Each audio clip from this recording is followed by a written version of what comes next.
Rhapsodie de Pasteur Chris. Confiant aux jours de crise. Tel il est, tel nous sommes aussi dans ce monde. C'est en cela que l'amour est parfait en nous, afin que nous ayons de l'assurance au jour du jugement. 1 Jean 4, 17.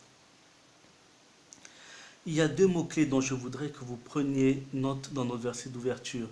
Le premier mot est parfait, ce qui signifie rendu complet, tandis que le second est jugement.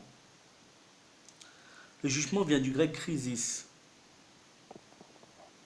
dérivé du mot anglais crise. Il dépeint une période de difficulté intense ou de danger. Ainsi, si vous êtes confronté à une crise à l'église ou dans votre travail, à la maison ou dans le pays où vous vivez, Dieu veut que vous ayez du courage ou une pleine assurance en période de crise. Marc 4 en démontre la crédibilité. Il raconte comment les disciples ont été ébranlés par une tempête qui faisait rage.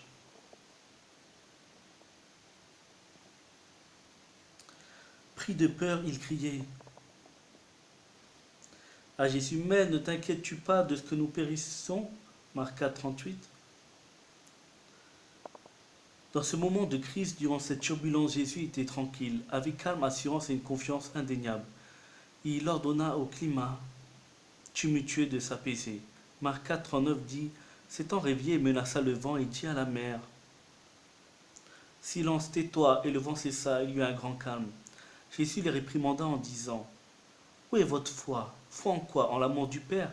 C'était ça l'assurance que Jésus avait. Jean 15, verset 9. Dit, comme le Père m'a aimé, je vous ai aussi aimé. Demeurez dans mon amour. Quand vous opérez dans l'amour du Père, vous ne craignez rien. Parce que vous savez que le Père est avec vous et en vous. Cette communion inspire confiance. Vous êtes conscient que vous demeurez dans son amour. 1 Jean 4, 18 dit, la crainte n'est pas dans l'amour, mais l'amour parfait bannit la crainte.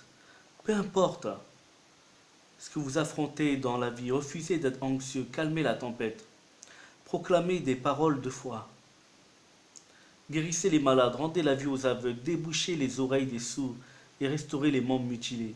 Malgré la turbulence, déclarez la paix, la tranquillité et le calme sur les situations et les circonstances. Soyez plein d'assurance et confiants quand survient la crise, parce que vous avez l'amour du Père, ce qui signifie que vous gagnerez toujours. Prière.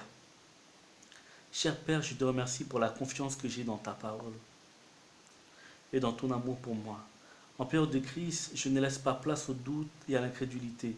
Je suis fortifié, ayant la pleine assurance que tu es toujours en moi et avec moi. Je vis dans la victoire perpétuelle, au-dessus de l'adversaire et de toutes les adversités au nom de Jésus. Amen.